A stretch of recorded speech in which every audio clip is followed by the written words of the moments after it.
LPU ప్లేస్మెంట్ల రికార్డులు సృష్టిస్తోంది. Final year student 2.5 కోట్ల ప్యాకేజ్ పొందుతున్నారు. 1700 మందికి పైగా ఎల్పీయూ స్టూడెంట్స్ 10 లక్షల నుంచి 2.5 కోట్ల ప్యాకేజెస్ పొందారు. విద్యా విప్లవం ప్రారంభమైంది లవ్లీ ప్రొఫెషనల్ యూనివర్సిటీలో. కాకినాడ జిల్లా పిఠాపురం నియోజకవర్గంలో చెరువు మట్టి కోసం జనసేనలో 2 వర్గాలు కొట్లాటకు దిగాయి. ఎఫ్కే పాలెం పాపిడిదొడ్డి చెరువు మట్టి తమకే కావాలంటూ ఎంపీపీ కురుమల్ల రాంబాబు పట్టుబట్టారు. కుదరదని గొడవకు దిగింది జనసేనలోని మరో వర్గం. 2 వర్గాల మధ్య వాగ్వాదం పెరగడంతో పరిస్థితులు ఘర్షణకు దారితీశాయి.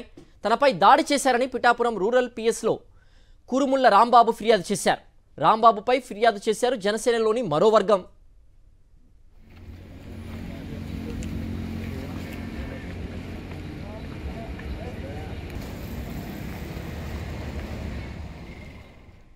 కాకినాడ జిల్లా పిఠాపురం నియోజకవర్గంలో చెరువు మట్టి కోసం జనసేనలో 2 వర్గాలు కొట్లాటకు దిగాయి. ఎఫ్కే పాలెం పాపిడిదొడ్డి చెరువు మట్టి తమకే కావాలంటూ ఎంపీపీ కురుమల్ల రాంబాబు పట్టుబట్టారు.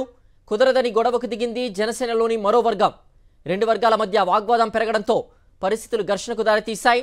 తనపై దాడి చేశారని పిఠాపురం రూరల్ పిఎస్లో కురుముల్ల రాంబాబు ఫిర్యాదు చేశారు. రాంబాబుపై ఫిర్యాదు చేశారు జనసేనలోని మరో వర్గం.